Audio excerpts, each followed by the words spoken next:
Howdy, Immortalium here. Today we're going to be reviewing a game for the first time, which is fairly cool. And what game might it be? It is in fact Resonance of Fate. Now, in case you're not aware of this game, it was, I think, released in 2010. It was, yeah, it says 2010 on the back. Published by Sega and created by Tri-Ace, which I believe are the ones who make the Star Ocean games. Correct me if I'm wrong. And what is the plot in this? Well, for the first while, there doesn't seem to be any plot, which is never a good sign. Basically, you have three characters who are featured on the cover. The girl at the bottom is called Leanne. The guy in the red top is Zephyr, and the other guy is Vacheron. And basically they're a group of mercenaries who live in this, one could call it a floating tower per se, called Bezel. And it seems that the Earth is uninhabitable or something like that. I'm not really sure if they answered that. They might have at the beginning of the game, but it's been so long I can't remember. Anyway, so they're in this huge floating tower thing, and they act as mercenaries, they do jobs, and that's kind of what the story is for a good long time. Which snippets of kind of an overall plot, you can kind of see, oh, there might be a little more to this than we think. But for the first long while, you know, it's just them doing jobs. And it is a long while. In total, I think this took me about 70 hours approximately to play. So, you know, that's a long time to play a game for. Particularly since I think if one were to just simply rush through it, you know, assuming you could actually beat the bosses when they come, because there is a good big difficulty spike when they occur, you know, you could probably complete this in 20 hours. Although, considering I did every side mission.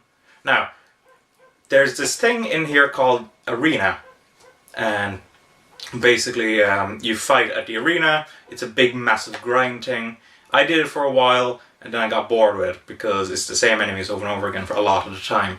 So I just did the side missions, and despite doing the side missions I had a hell of a hard time at the final boss. The difficulty spikes are so, you know, much. However, the most important thing to mention when it comes to this game, because this aspect was what was promoted most about it, is the combat system. This is a JRPG, but it is not done in a kind of Final Fantasy-esque style. It's done in a kind of, one could say, anime-esque. It kind of looks to me like a combination of Hong Kong action movies and anime, kind of the way the fighting works. Basically, your characters line up at the beginning of the fight in a 3D environment, and you set, you know, hero paths, and basically what you do then is you activate it. Your character runs along while basically their abilities charge up, basically in this loop-de-loop thing, and, you know, abilities get more and more powerful, and then you can unleash it at a moment's notice on a particular enemy in order to do damage to them. Now there's two types of damage. There's direct damage, which is done with handguns, and scratch damage, which is done with machine guns.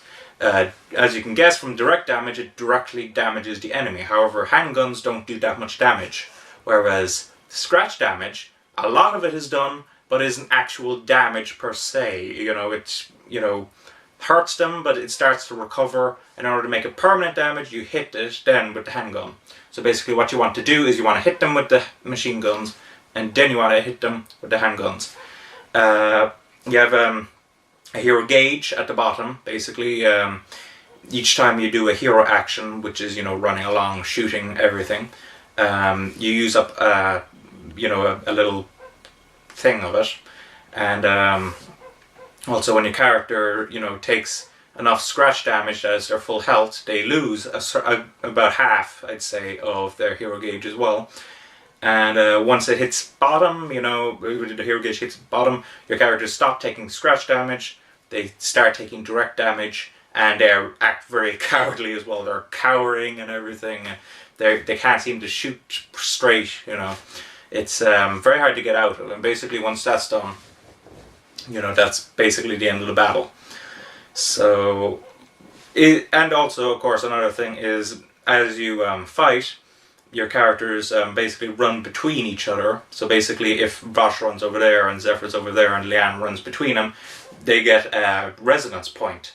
And what a resonance point allows them to do is this tri-attack thing, where basically a character runs from this point to that point, and the amount of times. So, like, say if you have 3, they'll run to this point, 1, 2, 3. So they'll run around 3 times basically. Basically they'll end up back where they are because it's 3 times, but basically they run to each spot based on the number of points, the resonance points they have. And the resonance points are lost if you do anything other than a hero action, so it's hard to charge those up. So what did I think of the combat system? Well, it is very fun at the beginning in particular. As the game progresses, it kind of gets a bit awkward. Basically, it's not the best described. There's a tutorial at the beginning of the game, but it's, it doesn't explain it properly, in my opinion. Like, I spent, the 70 hours playing, and I'd say even by hour 50 or 60, I was still learning stuff, about the combat system that I probably should have known right at the beginning. So, that's annoying.